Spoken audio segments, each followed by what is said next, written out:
늘 기억하고 기대가 됐던 것이 명절인데, 명절이 되면 무조건 큰 집에 가게 되어 있었어요. 항상 신났죠.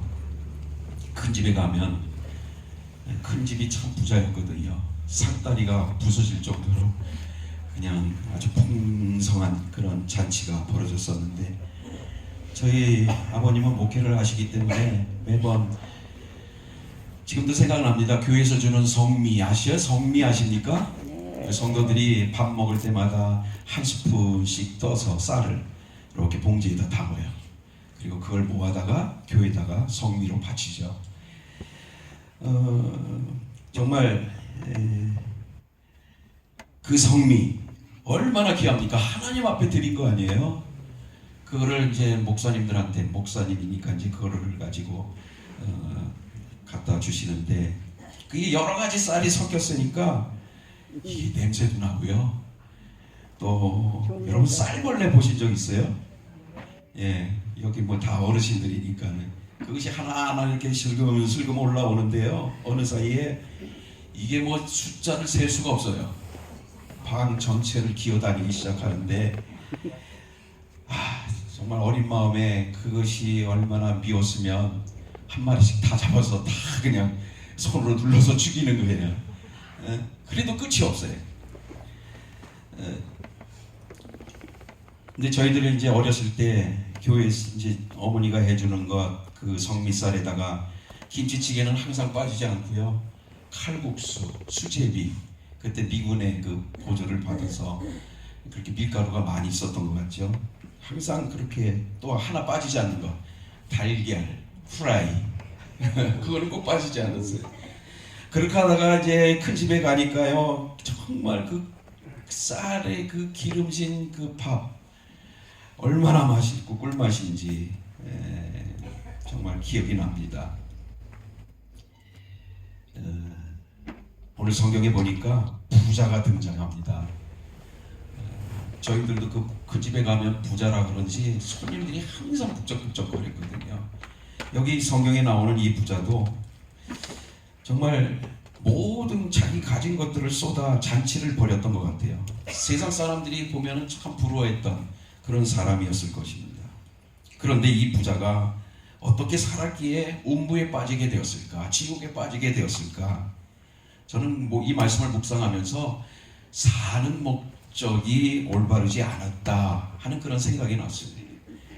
이 부자는 유대인이었을 것입니다. 근데 그 유대인 부자가 삶의 목적을 몰랐다라는 것이 저에게는 의문이었습니다. 율법에 대한 공부도 많이 했을 것이고 회당에서 말씀도 계속 들었을 텐데, 이 부자의 사는 목적은 오직 좋은 옷을 입고 호화스러운 잔치를 베풀면서 자기를 과시하는 것이 유일한 삶의 목적이었던 것 같습니다. 오늘 우리의 삶의 목적이 무엇입니까?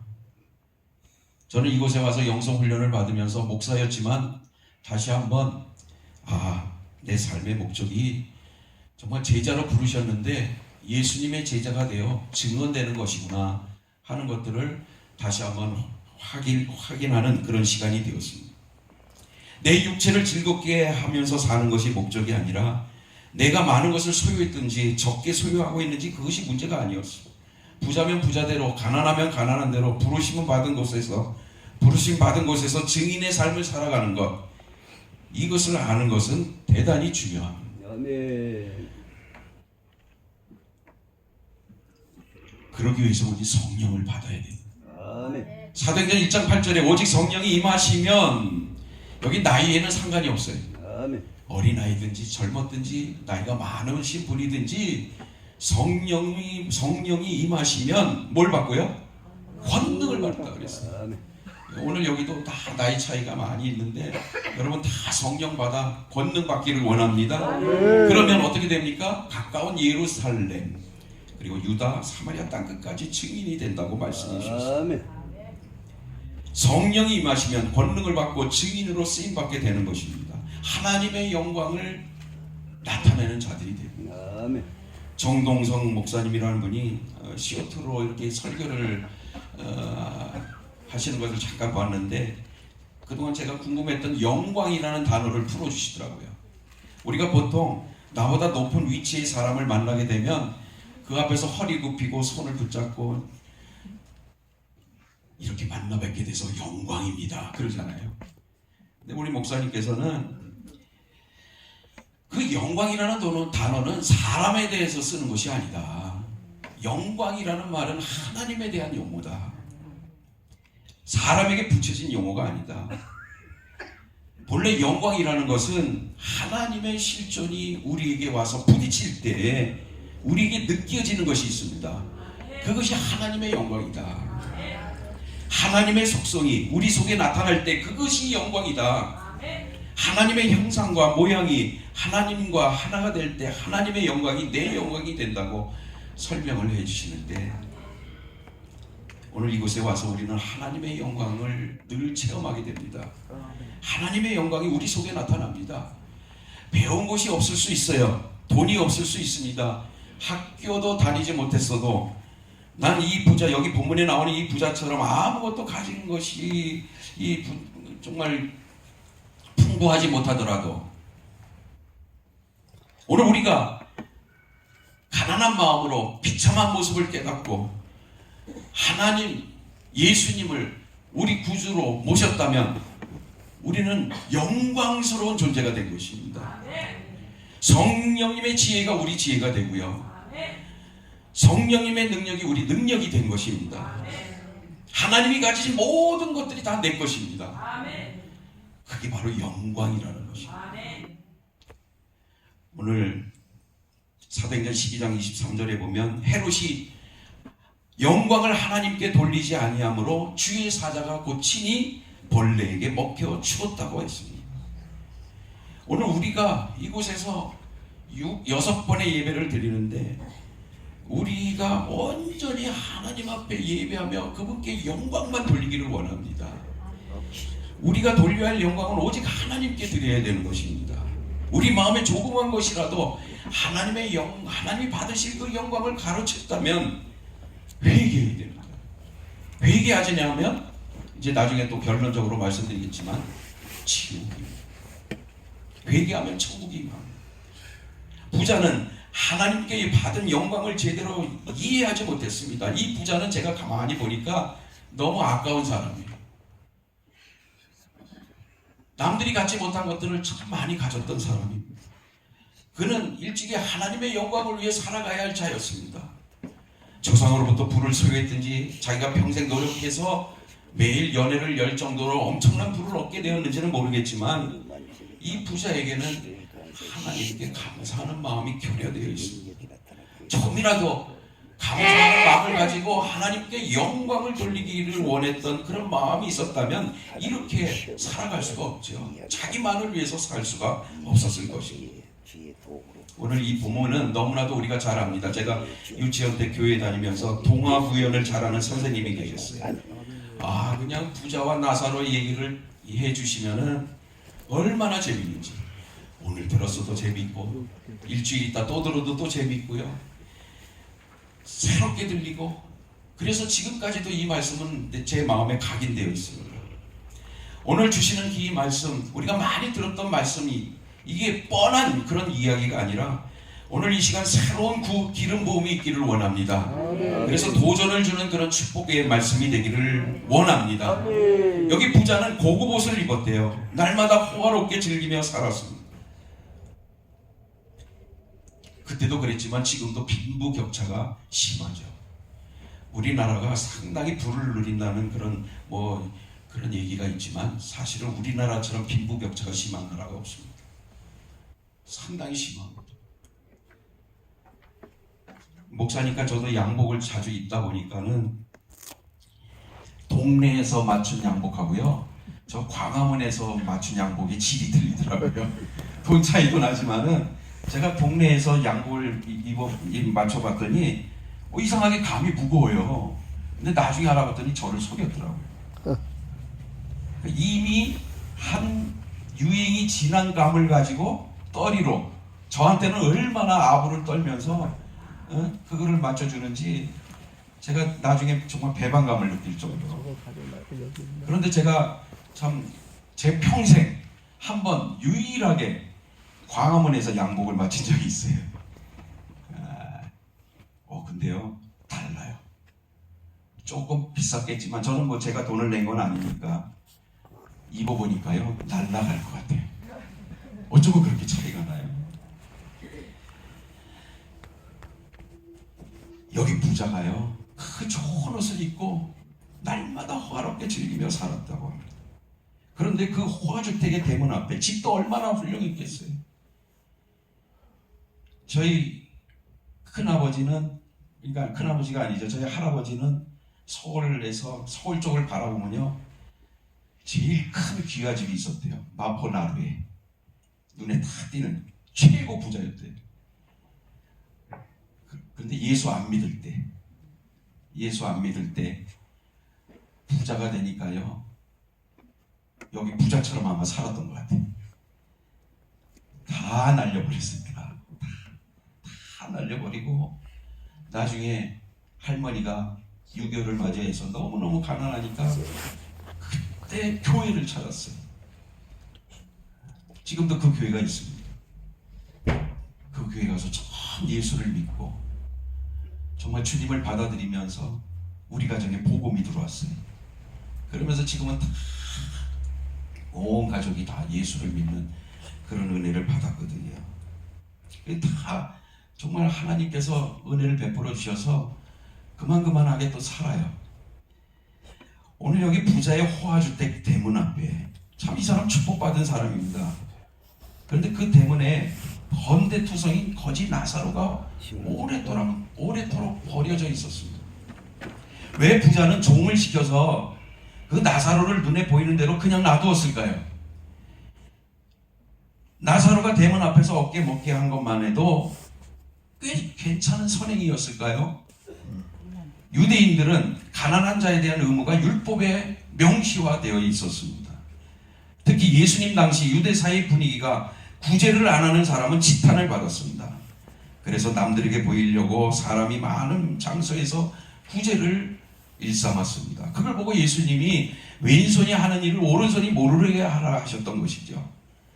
사람들의 이러한 구제 활동의 내면 동기가 선하지 않음을 지적하셨던 것입니다. 그런 이유 때문에, 아마 그런 이유 때문에 여기 부자가 좀 귀찮지만은 눈에 좀 안 보였으면 좋겠는데도 나사로를 대문에 앞에 두었던 것 같습니다. 호화로운 자기 생활을 과시할 뿐만이 아니라 드나드는 사람에게 거지 나사로를 걷어먹이고 있다라는 선행을 홍보하고 싶었던 것입니다. 그러나 세월이 흘러 나사로는 그 고달픈 인생을 마치고 죽음을 맞이했습니다. 온갖 좋은 것을 누리며 살던 부자도 돈으로 생명을 더 살 수는 없었습니다. 그래서 오늘 본문은 너무 뻔한 얘기입니다. 그러나 진지해야 될 부분이 있습니다. 그것은 우리도 다 세상을 떠날 사람들이다라는 것입니다. 제 가족들 보니까, 친척들 보니까요, 나이 순서대로 어떻게 그렇게 정확하게 우리 쪽, 왼쪽 그렇게 또 가시는지 모르겠어요. 정확하게 나이별로 이렇게 가시더라고요. 저도 지금 제 나이를 생각하니까 믿기지는 않아요. 저도요 70세를 향해 지금 가고 있어요. 제 얼굴 보세요. 얼마나 뺀질뺀질하게 생겼습니까? 피부도 하얘갖고요. 군대 있을 때요 너무 피부가 좋아갖고 온통 처음부터 끝까지 팬티까지 다 벗겨갖고요 연명장, 운동장에다 세워놨어요. 살 좀 태우라고.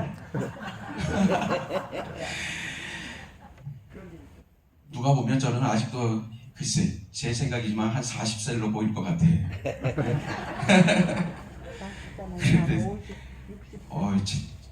어느 날이요 하루 일을 마치고 방에 이렇게 두어 있는데 제가 땅속에 묻혀있는 환상이 보였어요. 얼마나 소름 끼치는지 아십니까? 그 참 땅에 내가 묻힐 것을 생각하니까 두려움이 다가왔던 때가 있어요. 뭐 저뿐이 아니고 여기 계신 분들 50년 있으면 한 사람도 여기 안 보일 거예요. 다 보이지 않을 것입니다. 그런데 오늘 말씀 속에서 예수님은 죽음이 끝이 아니다라는 것을 분명하게 가르쳐 주셨어요. 아멘. 죽음 뒤에 사람들이 가야 할 두 장소가 있는데 부자는 죽어 음부로 갔고 나사로는 죽어 천국으로 갔다. 살아있는 동안 누리는 축복도 너무 귀하고 중요하지만 지금 세월이 너무 빠릅니다. 그래서 저도 매일 하나님 남은 인생을 어떻게 살아갈까요? 울지마. 천국 갈 날이 얼마 남지 않았습니다.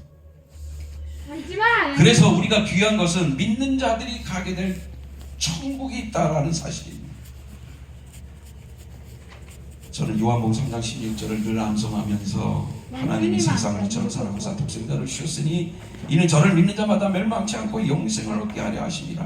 몇 번 이거 암송하고 암송할 때 정말 안도가 돼요. 엄마 가만히 있어. 오늘 제 마음을 살펴보게 됩니다. 사랑하는 여러분, 우리는 천국에서 영원히 살게 될 장로의 것입니다. 신학자 부자는 성경의 경고를 가볍게 여겼기 때문에 끔찍한 음부로 보내진 것입니다. 부자는 죽음 이후에 놓여진 자기 처지에 깜짝 놀랐을 것입니다. 우리도 이 다음에 천국에 가면 가 있음을 알고 너무 기뻐 눈물을 흘리게 될 것입니다. 여기 부자 아브라함의 후손이었습니다. 여기 부자는 아브라함의 후손이라는 혈통도 소용이 없었습니다. 여기 성경에 보니까 부자가 아브라함을 아버지라고 불러요. 아버지 아브라함이요. 내가 예수님 말씀 전할 것 같아? 전하게 될 겁니다. 반드시 전하게 될 겁니다. 왜 그래야 되는데? 예? 왜 그래야 되는데? 잘 안 들리네. 왜 그래야 되는데? 양준이가 첫째 묻는 1번. 나의 시력은 왜 예수님께서 바깥에 좀 들으셨을까? 모시고 가세요. 나는 목사님 부자가 있는데 지금 자기처럼 살고 있다라는 것입니다. 그리고 아주 중요한 말을 합니다. 만일 죽은 자에게서 그들에게 가는 자가 있으면 회개하리라. 오늘 본문의 가장 중요한 핵심 단어예요. 회개하리라. 가서 말하면 이들이 가난한 자들을 위해 구제할 것이라 하지 않았습니다. 그들이 회개할 것이라고 말을 했습니다. 회개하면 지옥에 오지 않을 것이다. 여기 부자가 지옥에 간 이유를 확실하게 알고 있었습니다. 회개하지 않았기 때문입니다. 그렇다면 반대로 거짓 나사로는 회개했기에 천국에 갔다라는 것입니다. 그러면 예수님이 말씀하시는 회개가 무엇일까요? 예수님이 처음 이 땅에 오셔서 구원 사역을 시작하실 때에 회개하라, 천국이 가까이 왔느니라고 말씀하셨습니다. 회개는 죄를 뉘우치고 하나님 앞에 돌이키는 것입니다. 사도행전 17장에 보면 바울이 아테네의 아레오바고에서 전도할 때 알지 못하던 시대에는 하나님이 관가하셨거니와 이제는 어디든지 사람에게 다 명하사 회개하라 하셨습니다 라고 선포했습니다. 모든 사람들은 자기 마음대로 살던 삶을 회개해야 됩니다.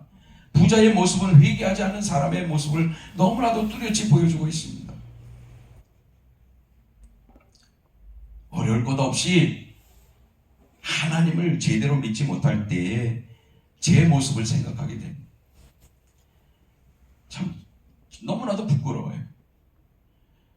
하나님에 대해서 다 알고 있다고 생각했어요. 근데 이곳에 처음 와서 하나님께서 저에게 다시 한번 회개시키신 것은 하나님이 나를 만드신 창조주시다. 나를 만드신 창조주라는 것을 인정하지 않을 수가 없었어요. 하나님에 대해서 못 들어서가 아니라 평생 하나님을 선포했는데 정말 제 마음에 그분을 인정하지 못했던 것.